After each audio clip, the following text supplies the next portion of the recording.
2024 లేదా 25లో డిగ్రీ లేదా బీటెక్ చదివారా? సాఫ్ట్‌వేర్ జాబ్ కోసం ఎదురు చూస్తున్నారా? అయితే కోడ్ జ్ఞాన్ 100 డేస్ కోర్సులో చేరండి. జాబ్ సాధించండి. Hello sir. హలో అండి. ప్రతి ఒక్కరికి ఒక్కొక్క చిన్న డ్రీమ్ ఉంటుందండి. మ్యాంగ్ గానీ, ఫ్యాంగ్‌లో గానీ జాబ్ రావాలనుకునేటువంటి వాళ్ళు చాలామంది ఉంటారు. దానికి ఎటువంటి క్వాలిఫికేషన్ కావాలి? ఎలాంటి స్కిల్‌ని నేర్చుకోవాలి? ఎన్ని డేస్ పడుతుంది? సో ఈ మ్యాంగ్ కంపెనీస్ అండి. మ్యాంగ్ అన్నప్పుడు meta, Amazon, Apple, Netflix and Google వస్తాయి అనమాట. ఇదివరకు వీటిని ఫ్యాంగ్ అనేవాళ్ళు. సో బికాస్ ఇదివరకు మెటా అది ఫేస్బుక్ వచ్చేదన్నమాట. సో ఇప్పుడు దీన్ని మ్యాంగ్ అంటున్నారు అనమాట. సో ఈ కంపెనీస్లో లైక్ జాబ్ రావాలి అంటే కొంచెం హైలీ స్కిల్డ్ ఉండాలి. సో ఎలా స్కిల్డ్ ఉండాలి అంటే మళ్ళీ అదేమి లైక్ రాకెట్ సైన్స్ ఏం కాదు. వీళ్ళు రెగ్యులర్గా నేర్చుకునే దాంట్లో ఇంకొంచెం ఇన్డెప్త్ నేర్చుకోవాలి. అందరికన్నా కూడా బెటర్ పెర్ఫార్మెన్స్ ఇవ్వగలగాలి, బెటర్ లాజిక్స్ రాయగలగాలి. సో ఎలా రాస్తారు, ఎలా నేర్చుకోవాలి అన్నది చూస్తే కనుక మీరు ఫస్ట్ వీళ్ళకి కావాల్సింది ప్రోగ్రామింగ్ లాంగ్వేజ్ కన్నా కూడా, ఏ ప్రోగ్రామింగ్లో సాల్వ్ చేస్తారు అన్న దానికన్నా కూడా డేటా స్ట్రక్చర్ అండ్ అల్గరిథమ్స్ ఎంత ఇన్డెప్త్ ఇంప్లిమెంట్ చేయగలరు అన్నది ఇంపార్టెంట్.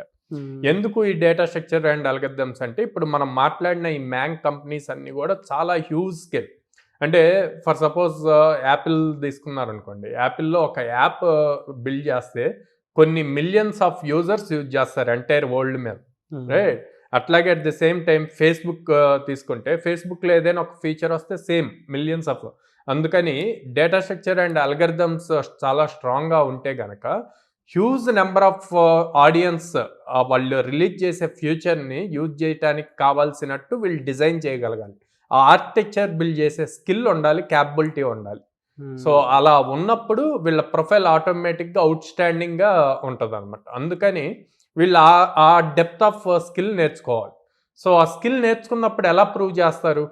సో ప్రూవ్ చేయడానికి లైక్ ఇంటర్న్షిప్స్ లాగా చేస్తాము. At the same time Google certifications ఉంటాయి, మెటా సర్టిఫికేషన్స్ ఉంటాయి, అజ్యూర్ సర్టిఫికేషన్స్ ఉంటాయి, మైక్రోసాఫ్ట్. సో ఈ సర్టిఫికేషన్స్ కూడా కంప్లీట్ చేస్తే వీళ్ళకి రెజ్యూమ్లో యాడెడ్ అడ్వాంటేజ్ అవుతుంది అనమాట. ఓకే.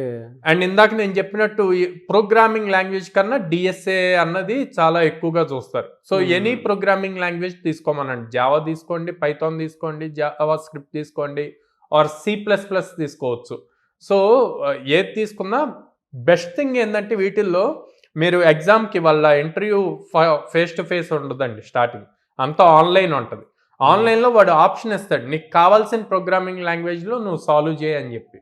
సో అప్పుడు వీళ్ళకి ఆ రెస్ట్రిక్షన్ ఉండదు, ఈ పర్టికులర్ ప్రోగ్రామింగ్ లాంగ్వేజ్ అన్న రెస్ట్రిక్షన్ ఉండదు. అది యాడ్ అడ్వాంటేజ్ అయితే.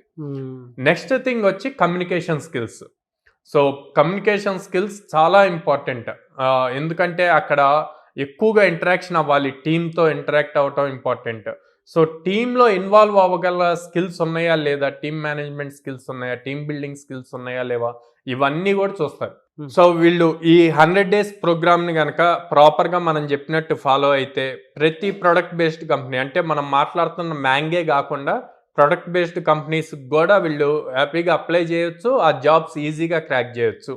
సో ఈ 100 డేస్ ప్రోగ్రామ్ని ప్రాపర్గా లైక్ 1 మంత్ డిఎస్ఏకి, 1 మంత్ ప్రోగ్రామింగ్ లాంగ్వేజ్కి, తర్వాత మల్టిపుల్ ఆర్కిటెక్చర్ లెవెల్ డిజైనింగ్ ఎట్లా చేయాలి అన్నది తెలుసుకుంటూ and then communication skills, logical reasoning, వీటి మీద కనుక కాన్సన్ట్రేట్ చేస్తే ఈజీగా క్రాక్ అవుతుందండి.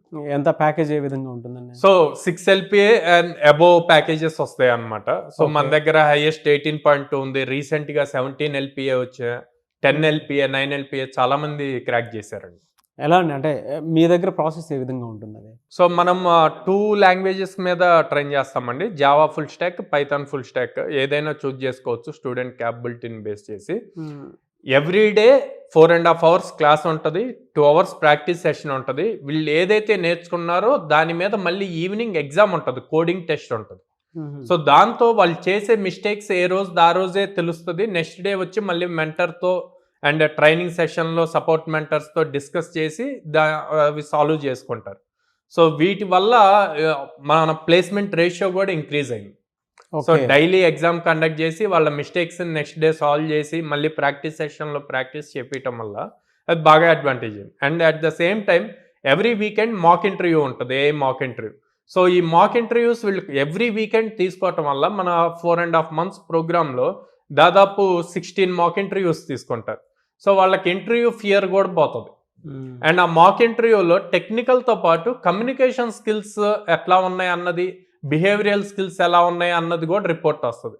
సో వాళ్ళు ఆ రిపోర్ట్ చూసుకొని నెక్స్ట్ వీకెండ్ మాక్ ఇంటర్వ్యూకి ఇంకా ఇంప్రూవ్ చేసుకోవడానికి పాసిబిలిటీ ఎక్కువ ఉంటుందండి.